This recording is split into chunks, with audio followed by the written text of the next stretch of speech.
Well, welcome to Vanderbilly.com. Today we're going to look at Turning Japanese, the 1980 hit for the Vapors. It's a really great song, great guitar song.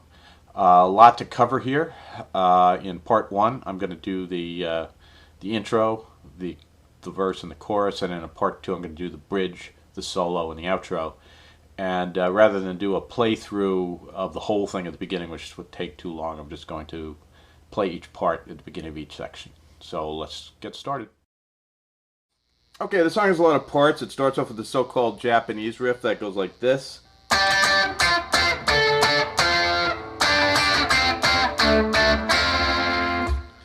I've seen it played a bunch of different ways, but I like this way the best because it actually, usually people use two strings,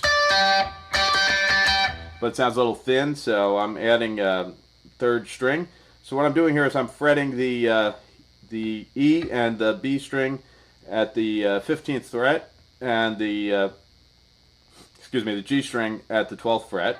So that's, and you could use your pinky instead of your ring finger if you want. And you're playing, the rhythm is, and then down, just move the whole thing down 2 frets, so your, this finger is on 10th fret, and then move down 3 to the 7th fret, and then back to the 7th fret. I mean the 10th fret. So.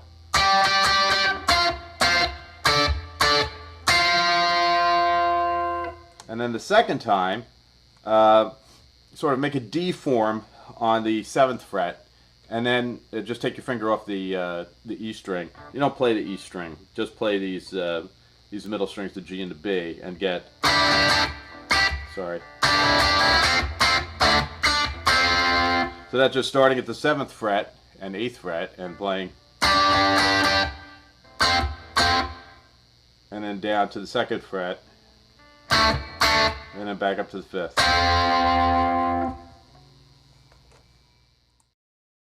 Okay, the next part is the chord riff that's used throughout the verses. It goes like this.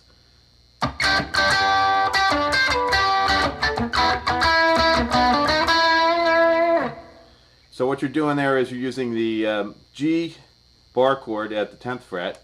You're only hitting really the A, the D, and the G strings.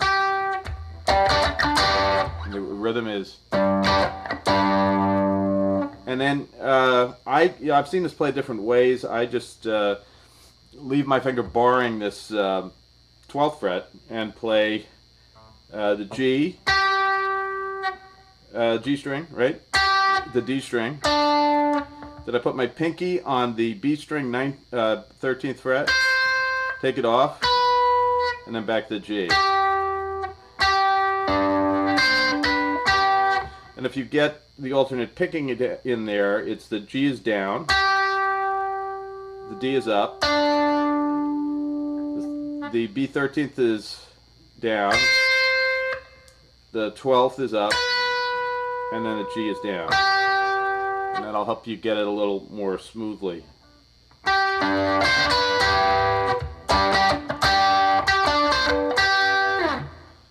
And then the second part is an E minor chord at the 7th fret. And the same rhythm. And then the riff is just the D 9th fret. And then a climb up chromatically on the G string, 7th, 8th, 9th. Little vibrato on the last note.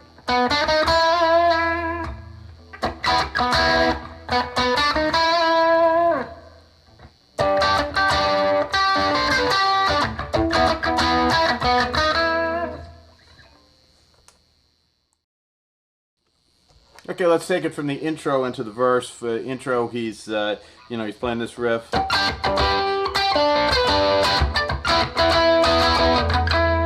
And then going into the verse, he plays an A, a C, and D. And then back to this.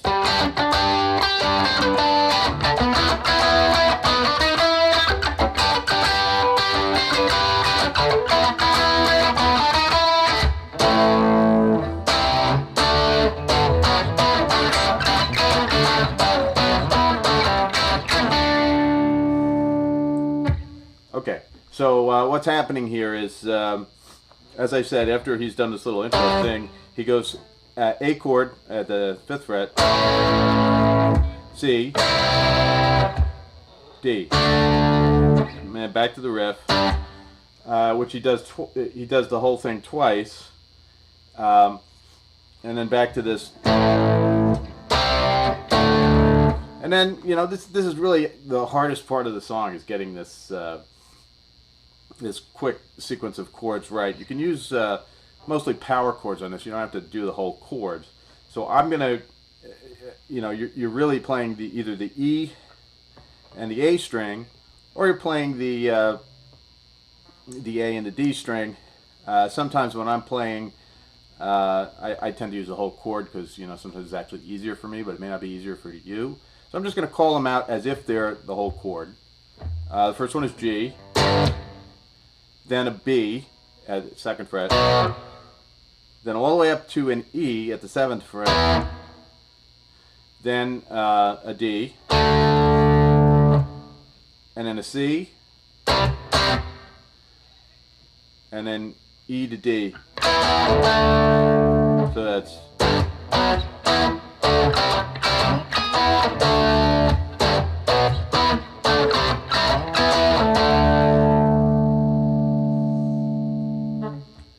and then he starts over again, but instead of playing this G, he slides up to this G, and you can really hear it in there. So if you don't, you know, if you go down here, you're definitely not going to get the sound. So he slides up to, so,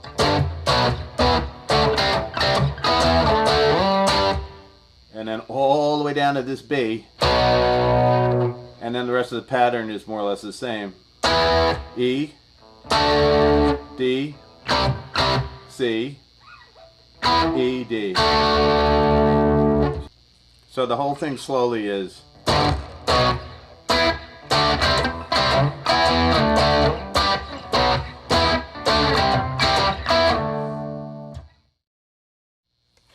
Okay, next part is the chorus. I'll show you two different ways to play it. One, the way it is on the record, and the other is if you want to sort of combine the rhythm and the lead together, like if you only have one guitar in your band. So on the record, it goes like this.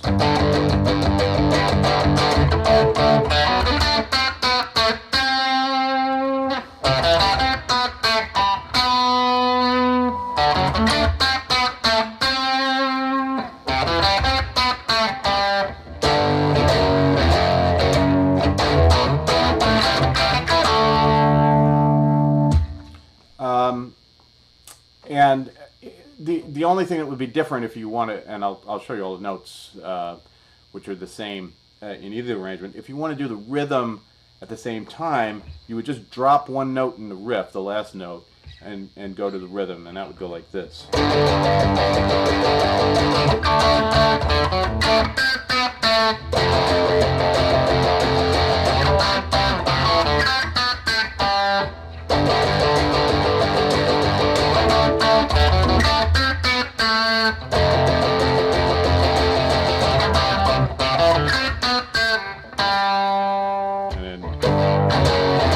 That kind of thing. Okay, so what we're doing here is you're starting with a power G chord. You're muting it, and you're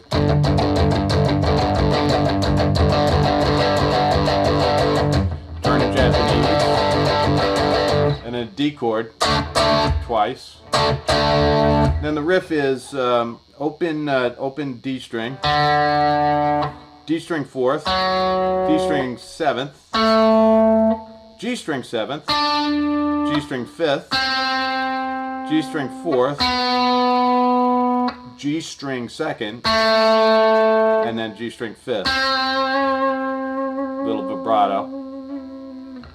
And then the other riff, the other part is A string 3rd,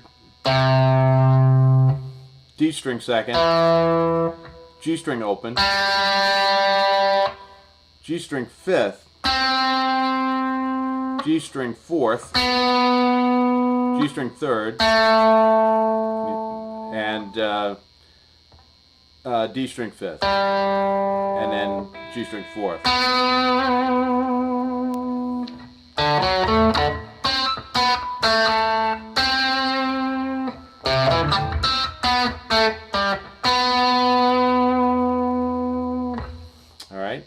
And then that variation where, if you want to play the rhythm at the same time, all you're going to do is you're going to take that last note and you're going to take it off. So you're going to start with this same thing. D twice. And instead of going to here, you're going to play and then go to a power F. And then a C chord. And then play this. But don't go back here. Just go back into the power G.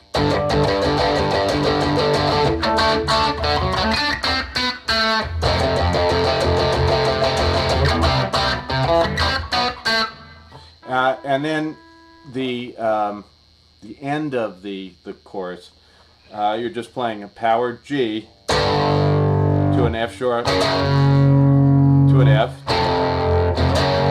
So back to the F sharp.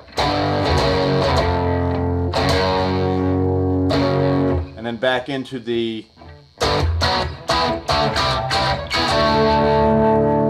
and mercifully only do that much of it. So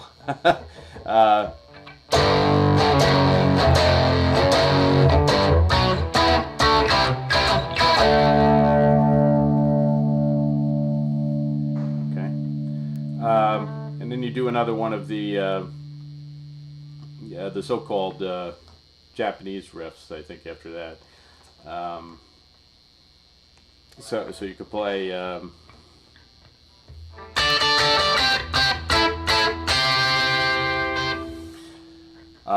if you wanted, and then you're back into for the next verse.